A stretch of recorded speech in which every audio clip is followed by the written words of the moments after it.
Hello,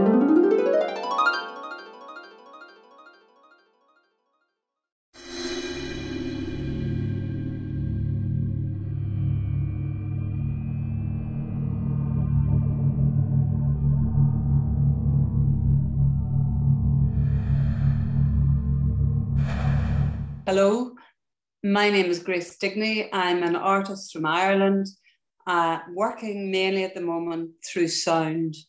What I do is I work using an apparatus called an idophone, originally invented in 1885 by a Welsh soprano singer to see how long she could hold a note. And I just thought I'd love to just try that out for myself and see what patterns I could produce. At the time, in 1885, they didn't have recording mechanisms at all. So she just made a bowl and a tube and some rubber on top of it. And on top of that, she put spores from the puffball fungi because they were the lightest she could find. And she sang into the tube, and she timed how long she could hold a note by looking at the clock and looking at the pattern formed on the apparatus.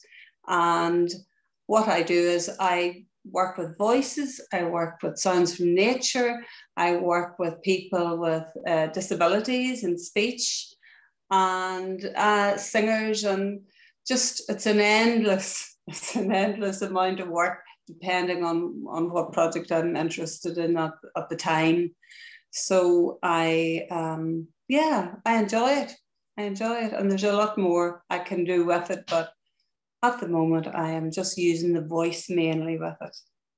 And then from that, I remove the patterns with gummed paper, and I sometimes take those patterns then and transfer them into 3D format, so that people who are visually impaired can feel the shape of their sound. So that Irish expression of "I see what you're saying" has great meaning for me. You can actually speak into it or sing into it and see the evolving patterns, which are created really by vibration within the bowl, vibration on the membrane itself. Also, it's affected by the heat in the room and several things like that. So there are lots of things mainly to do with vibration. But if you can sustain a note, you can sustain a pattern. That's basic, the basis of it all. So that's the introduction, I think. You do exactly what I would dream to do, but I can never do. So you translate my dreams into reality. That's what you do. Oh, thank you. You'll have to come over to Ireland and test it out for yourself. I was lucky enough, Ivaana, to have been invited to the Smithsonian, and I was amazed at how many people turned up there. A little bit of what was going on in the Smithsonian sound scene program that they had there was being recorded by Jazz and Justice Radio down in Washington, and they had me speak, and I was fascinated by the array of different people that were interested in it. One that particularly sticks out in my mind was a 16-year-old autistic boy who had never spoken, and he was amazed that you could create a pattern with your voice, and he then made a range of different sounds which I was able to lift from the idophone and present to his mother. So, you know, it was a great experience because it made it all the more meaningful, you know, especially people who don't have normal means of communicating. It's a form, it's visual communication, but it's holistic, you know, you're using a lot more than one sense. So yeah, it's been interesting so far. Yeah. So you'll have to come. Yeah, I know. I'm from India, but my mother was raised by an Irish foster parent. And, yeah, and that's why I was very inclined towards Irish music, Irish culture. Yes. And that kind of like reflected in a lot of things I did. So definitely I want to come over one day. Oh, well, you're more than welcome to try it out for as long as you want, Ivaana. Yeah. Okay. So my first question is, Grace, Cymatics, as you know, demonstrates vividly how sound influences matter and molecular structure.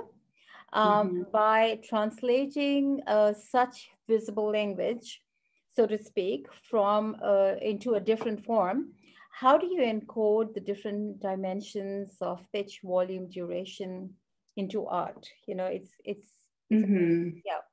it's something. Well, there are Ivaana, several things to take into consideration. Basically, it's quantum physics, so it's the vibration, you know, and anything that has energy can be translated into vibrations. And using this apparatus, it's quite possible to, you know, get the shapes of that energy, really. So really the things that are important are the heat in the room can affect the vessel itself and also the membrane. So when I say membranes, it's latex pulled over, stretched over a circular bit of steel. And depending on the thickness, you can have very light membranes or you can have thicker rubber. Now, the thinner the rubber, the more your voice will scatter the sand or whatever you're using, metal filings or spores from the puffball fungi, whatever it is. But if you're using a thin membrane, it's more sensitive to the sound, and you'll nearly always get symmetry. Well, what else can I say about it? It depends on the voice of the person speaking into it. You know, if you can sustain a note or a certain pitch, that will go down the tube and bounce off the membrane, and you can sustain that pattern. So you can time it to see how long you can hold that note. There's a lot of other things to do with the volume. If you can have a lot of, if you can do a high pitch, for instance, you'll get a more complex pattern. If you have a low sound, it won't create enough noise within the vessel to scatter it. Now, if I was, for instance, taking a sound off the internet, I can have in the bowl part of the vessel an amplifier, you know, which would amplify the sound so it would scatter it better across the rubber. But I have found from my practice that the thinner the latex, the more interesting pattern you get, you know. Does that answer your question? And is that what you were wanting to know? Yeah. And I'm just curious, you know, you studied art at the University of London, and then you got your master's in fine art. Am I right? Yes. And but you also did applied art. Yes. And is that where you got this from, like these ideas? Well, yes, really. I wanted to create something for my master's. I was wanting to do something meaningful. And I'm a great one for poking through bookshops and antique shops and things like that. And I came across a wonderful encyclopedia from the early 19th century. And in it was a chapter on sound. And I saw wonderful patterns produced by Ernst Chladni. And I thought, well, now aren't they? And he's known, as you know, the father of acoustics. And I thought they were fabulous. And they were done on a piece of steel with metal filings on top and a violin bow. And the sound vibrated and bounced off the corners. And they created a great range of sounds. But I thought, how much more interesting would it be for the voice? So a lot more research as part of the master's. I looked into it, and I arrived at where I was, and a little illustration in one of the encyclopedias meant that I could go and I had the form that I needed and go and get it made by somebody who would be good with woodwork, because different types of wood vibrate differently. So, you know, that was all part of it. So, Yeah, so I worked from there. I was also looking at some of the patterns were very much like patterns in caves in India and in Turkey and in Ireland. Whenever you come, you'll have to go to, we have these passage graves, and on the walls of the passage graves were these patterns similar to what I was able to take off the iDophone. So I thought, well, you know, it's probably ritual, some sort of ritual sounds. At that time, you know, people would have used drums, so you would have had a goat skin pulled over a circular bit of wood, and a lot of quartz in around this area near where the grave is, and the quartz would have been put on top of it. And what happened was, to prove the point that I was maybe on the right road, a group from Cambridge, not your Cambridge, Cambridge in England, came over to the passage grave, and they chanted in the grave, in the passage, and there was sand on the bottom. And as they chanted, the sand moved. And then other research had shown that the languages like Sanskrit and Hebrew was originally, it was written as it sounded on the sand. So they would have spoken on the sand, and it formed different, I suppose, nodes of sand coming up and down. So that was, you know, that was a link. So I think it has ancient links to labyrinths and places like that. So just nobody has ever fully documented, and, you know, I don't know. It's just such an expansive thing. In China, there's a lot of cymatics as well. But it goes on and on and on, you know. At one stage, there was a Scottish person, and he went over to China and he found these cymatic. We call it cymatic. I mean, this is a book here by Hans Jenny. But really and truly, prior to that, he coined that word from kaima, which is the Greek for waves. So, it's a made-up word.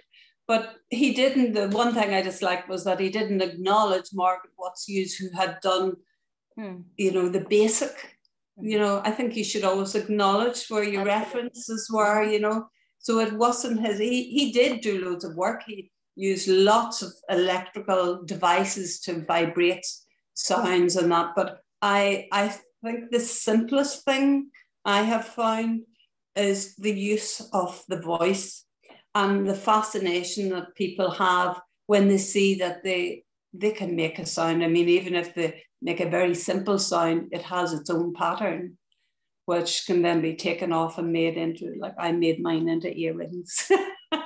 Oh, is that an earring? These are earrings. This is my sound, Ivaana, that I took off the iDophone. This is the shape of Grace by singing Grace. Oh, wow. And then I made them into earrings and into chocolates and things like that, so that you could eat a sound, you know, and eat your own words. Could you hold it up a bit? Closer to the camera. Oh, yeah. Yeah. Can you see it? No, pull it towards your nose. Pull it towards your nose. Yeah, and then, go closer. No, not that. Yeah, correct. Yeah, we can see it. Yeah. Okay, so they're chocolates. Yeah. So I did the alphabet out I sang in A to Z, A to Z. And I created this alphabet of sound, and then you could buy your name in chocolate and eat it on the way home from the festival or whatever you want. But no, there's lots of different adaptations. So the applied art meant that you could look down avenues like that. I was looking at early Celtic work, so that was how I linked it. And I had to abandon the sound work for a while because I had finished my master's on something else, you know. So, yeah, because it was very difficult for maybe a lecturer to mark. It's quite an unknown entity, although it's been around from, 1885, a lot of people are only getting into it now under the heading of cymatics. But there are people who know a lot about it. like yourself. And this person here, Margaret Watts-Hughes, she is an American professor, works mainly, Leslie Gaston Bird, sorry. sorry. Yeah. Leslie Gaston, she's an American professor of audio, and she just asked me if I would speak a little bit for the historical part of the book on the iodophone. But it's amazing, like, what can be done now with sound healing. And, you know, I worked with some Tibetan bowls and held them over the iodophone, and a shape evolved from that. So I did a print of that, but it was like the face of the Buddha or something coming to say hello. But yeah, you create your own sounds, your own patterns with your voice, and then the adaptations are up to you, you know. Yeah. Yeah, and you just said that, you know, not many people have documented, you know, patterns and the journey of patterns, but you already are right now, you know, and maybe we should continue this documentation, because it's going to be very useful for students of sound art, students of patterns, you know, looking for patterns and trying to find meaning in patterns. Yeah. And I totally agree with what you said, that people don't tend to acknowledge those who showed them the way, you know, and that's very sad. I think it's very sad, you know. Very few ideas are original, but I think as long as you can reference the people who put it out there in the first place, you've got to be able to do that, you know, because then you can build on it depending on your own choice of materials or painting or whatever it is, you know. Yeah, so I would like to work more with people who find it difficult to speak in an ordinary fashion, but yet can appreciate that they have their own patterns and they're, you know, as relevant as anybody else's, you know, and as important. So, yeah. Let's talk about your sneeze, because that I love the name. I love the title, and I don't know why you titled it Sneeze, but can you show us Sneeze? Oh, yes, absolutely. Sorry. There we go. You see that? Yeah, yeah. So what I did was I downloaded it from the internet and put it, you know, recorded, put a little amplifier inside the iodophone. I'll show you the iodophone now in a minute.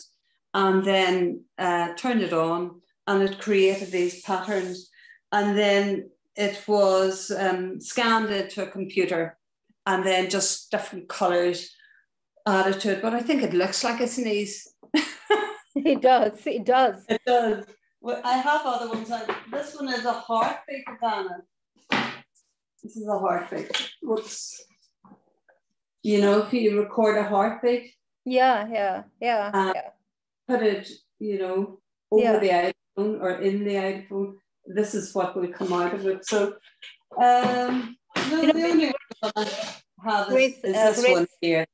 Yeah, Grace, sorry to interrupt you, but when you showed me the sneeze, it just occurred to me that maybe if you don't know her already, you may want to talk to Anna Dumitru, who's a bio artist.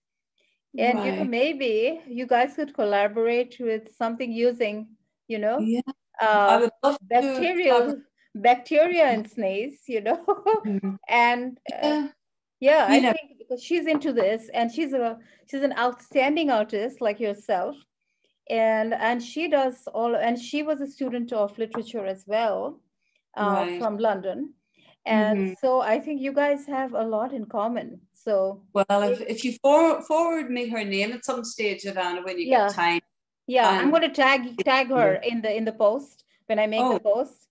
And and I'm going to maybe send an email to the two of you.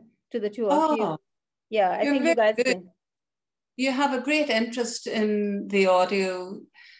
What element of the audio study of audio are you most interested in? I'm interested in everything, but like yourself, I'm mostly interested in patterns, you know, patterns and in sounds, in words, in science, in images, in things that I cannot see. But it's a pattern in my abstract imagination. So that's, and I basically, all my work is based on collaborations, you know, learning from others, acknowledging them, and trying to derive meaning and translating it into something of my own, you know. Yeah. So most of my work is that way. But I'm going to talk about you. It's not about me today. Well, I have a tendency to rattle on, Ivaana. No, tell me what's at the back of you, that image at the back of you. It's beautiful. This blue in here. Yes. This here. Well, that's from a piece of music that I had somebody sing, and it was a piece of music to do with addictions. It was healing. It was all about healing. I did 3 healing paintings at the beginning of the year. And one was for, this one in particular was for addictions. And I just thought, you know, I'd pick out the dominant notes. I'd pick out those dominant notes because I couldn't do that. It wasn't a particularly long sound, but I wanted to show those dominant notes. So I had the linear patterns that I took when I used the iPhone, and then I just enlarged them. And then because it was all done with sand and different colors of sand, sometimes I would put red sand with blue sand, and then you get a purple sand, you know. So you were kind of, your eye was a bit like pointillism, you know, all about art. So you know what pointillism is when you put the colors together. Yeah. You know, so it was a bit like the red and the yellow together was giving you the orange. So I was playing about with that sand, but they're really the major 1, 2, 3, 4, 5, 6. Is it 6? 6, yeah, 6 major tones in that. I can send you the music at some stage. And my friend sang it in, and I lifted them off, and I have framed all of those so as evidence of it's not just my imagination. These are the actual shapes, because that's the first thing somebody had said to me. Oh, where's the evidence? You know, so I thought I'd better frame the evidence so when I exhibit, if I ever get an exhibition, in these times. But yeah, and then because the person who came up with the whole idea and the whole concept, she said that the healing songs came to her as if on waves, repeated and repeated and repeated until she had them firmly ensconced in her brain. And then she sang them to a composer friend of hers in Vienna, and he notated it all. So we're able to repeat it. But there are quite a number of songs in a book that I have. It was mainly in German. It's the Swiss person, she's dead now, sadly. But, you know, we're able to see what they are, you know. And I just often wondered if somebody who was an addict, what would they make of that? You know, would it make any difference to them? But there's something hopeful and bright about the colors, I think, and the waves, you know. Yeah. Yeah, so it's beautiful. Now show us your beautiful instrument. Oh, right.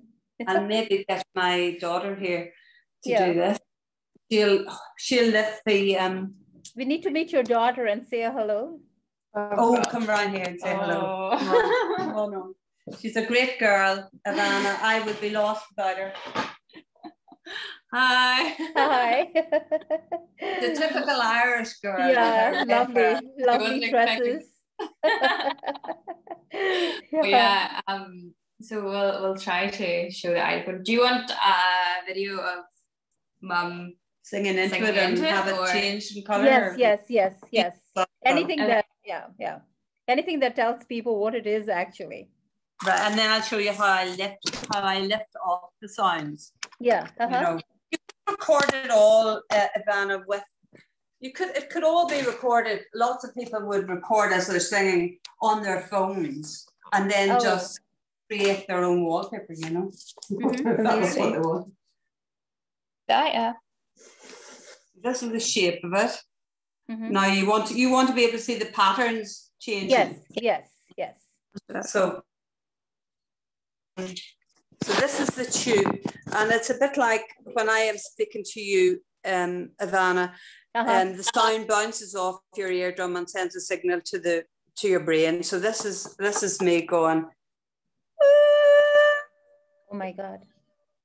You see, if I do it low pitch, hardly anything happens, but if I go. Do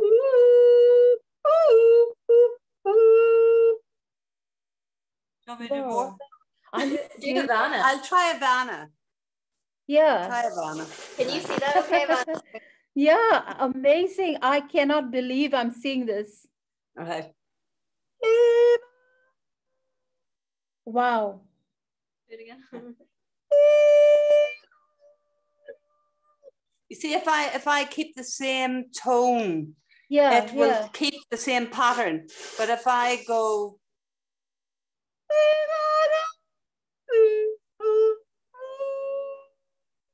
oh my God. What about you say your own name?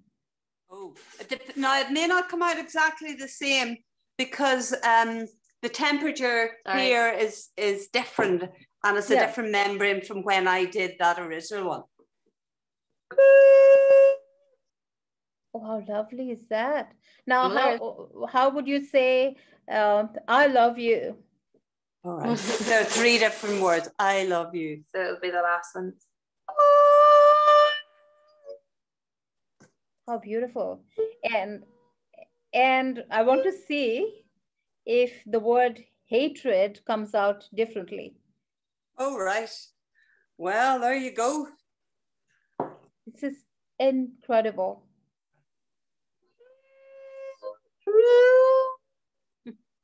Can you see the blackness, the kind of like a lost feeling? You know that, it's so contradictory to I love you, which is like beautiful. It is incredible what you do, Grace. Oh, I'm glad you like it. But I'll do Ivaana again and lift off the pattern and show you how I lift it off. All right, hold on. Or what do you call your son? You have a son. My son's name is Ahaan. Ahaan. Yeah, Ahaan. Ahaan. Yeah. Well, I'll have to try that one. I'll start with Ivaana, I think.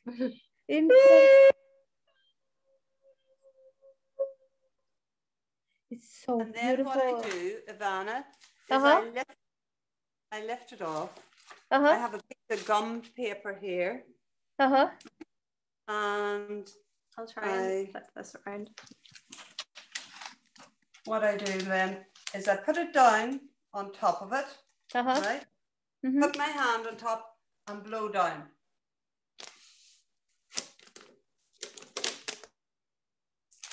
And this is Ivaana. Oh my God. Wait, we can't really. Yeah. So beautiful. That's me. That's you. That's me singing your name. Yeah. But if you sang your name in it might not be like that. Yeah. But you know, the thing is, it would be your own acoustic autograph, which makes you an individual. And that's what we find, you know, like some people will say, if I say Emma and Emma says Emma, it might be different, but not that varied, you know, if we sang in the same note, you know, using the same thickness of membrane. So then when I give them away to people, I usually give them for free. Yeah. They go off with it. I just put this paper over it and they take it home and then maybe put a mount around it and then frame their sound, you know. So I've had people with all sorts of, you know, sad events happen to people that they loved and they sang into things. There's lots of sentimentality in it. This is when I've made, do you want to turn around and put it on this thing again? Sorry, Ivaana.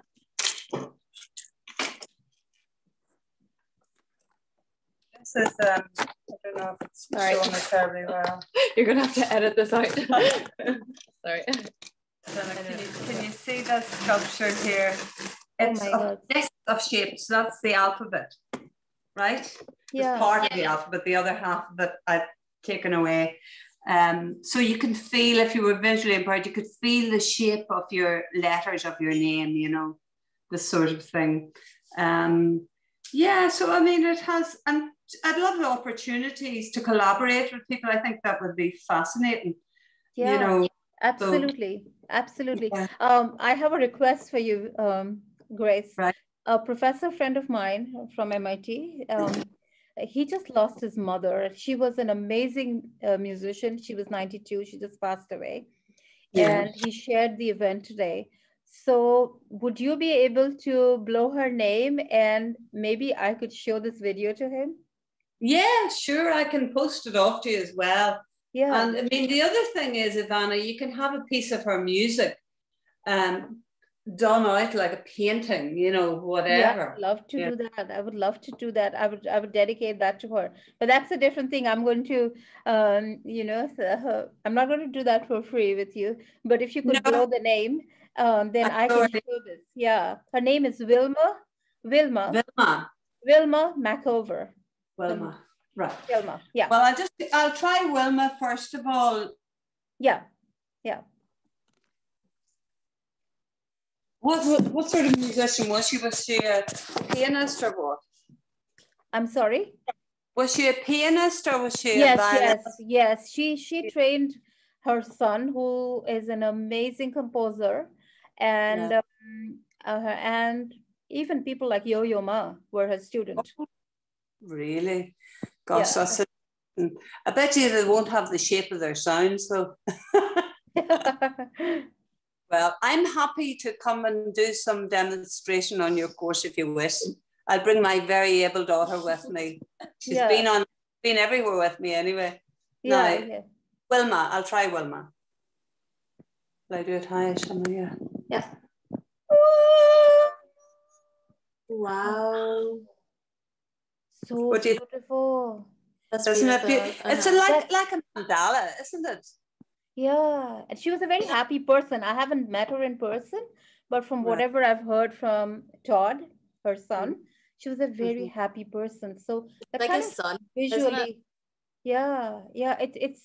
it's so visually so beautiful, so balanced. Yeah. And sometimes what I do then, I mean, for instance, at the moment we have a lot of carers coming into this house because my husband had a stroke, sadly, some years back. And they're all coming in and they're singing. So I'm going to have 2 pieces of work based on caring voices. It'll just be interesting to see the shapes, you know. So I'm going to lift off Wilma, but if you send me an address, I can post it to you. Yes, yes, please. That would be, I think, the best thing I could have ever given him from your end. And I'm going to show him the video as well when he feels a musician as well. Yeah, he is an inventor and a musician. That's it there. Can you see it? Yeah. Yes, I can. It's beautiful. It is. It's very much like a mandala. Yeah. Could you lift it up a little bit? A little bit? Yeah. Closer to the camera and towards your left. I'll move it over.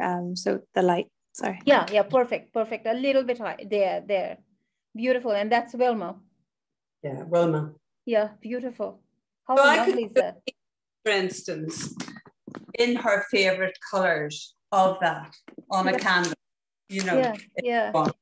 You know, but it's just lovely to have her sound from me. But if she sang in hers, it might be different. Yeah. But it's beautiful. Yes, sorry, I forgot she was dead. You said she was dead.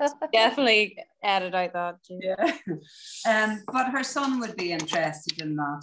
You know? Yeah. You know, and if you wanted it, could be made into something that will. You can use a print medium, and you can feel the shape of the sound. You can screen it. You know? It's beautiful. Yeah. It's beautiful. Thank you so much for this, Grace. I'm so grateful. Yeah. So the last question would be, how do you explain to someone who doesn't know much about what you do in terms of how you explore these visual forms created through an interaction between the instrument the materials, and the voice? That's a long question. Yeah, I know.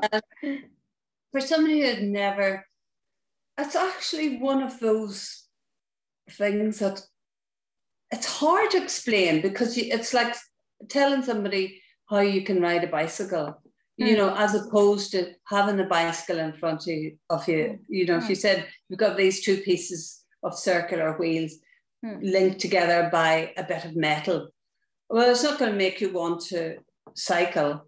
The same with the iPhone. You've got to see it to believe it, I think, in some senses. So, but really, what I've done with student teachers in the past, when I did a little bit of lecturing, not an awful lot, I got great big yogurt containers, and I put cut up balloons, because then you have your latex, and I put an elastic band around. You can try this, anybody can try it. Elastic band around it, and then a large straw poking into the side of it, and then we put pepper on top of it, or pepper from the cupboard on top of it, and they all created their own iPhone, and they all created their own sound.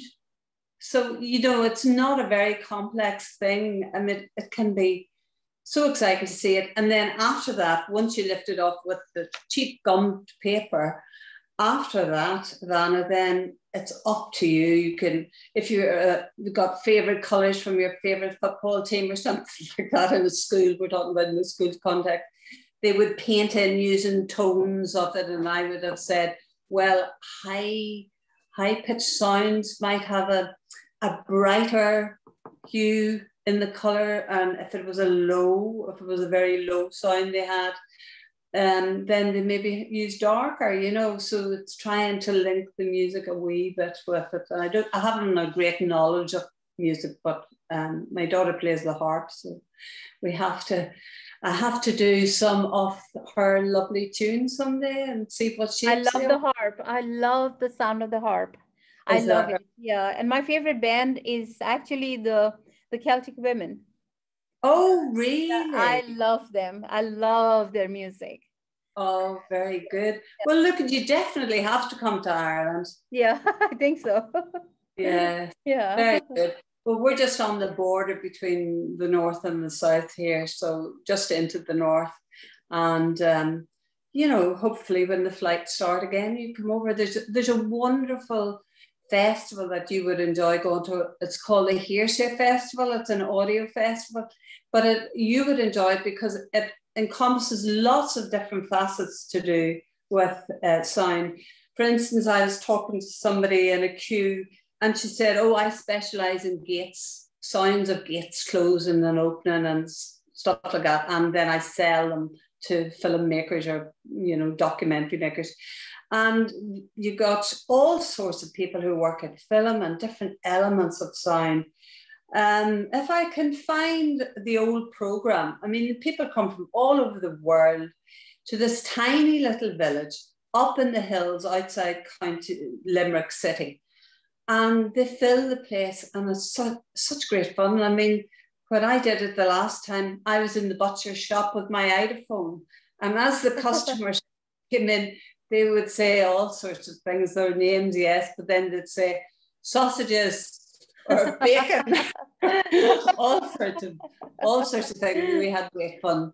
But you would love it because it's, I think some of the people who won the prizes for audio last year were from Japan, come from New Zealand to the middle of nowhere, but there's such a great vibe, as they say. There's a great atmosphere in it, and very collaborative. A whole series of lectures and workshops, and you'd love it. Yeah, I promoted Hearsay Festival, Audio Festival. And do you teach still? Do you teach? I had been teaching art for a good while, but then sadly my husband got a stroke at 56, and so I had to give that up to be at home. So I have my own studio that I work in, and I'm working towards quite a big, good volume of work now, but I don't have anywhere to exhibit. I'd love to travel with my work. I really would. I'd love to be able to do backdrops for music, you know, on stage. Oh yeah, of course. I would just love that. You know, I just need opportunity. Maybe someday you're going to come here, Cambridge. I'd love to come. Oh, you would love this place. Yeah, is that right? Yeah, you're going to love. I stay in the near the MIT campus. I say basically we stay in the east side of the campus. Now we're moving to the west. Right. And I think you will love this place, and they will love you. So, oh well, look, and I'm happy to come over as long as I can bring Emma with me.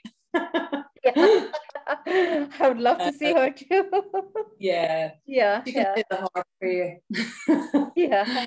So I think I'm going to say bye to you, and I would love to look forward to meeting you again.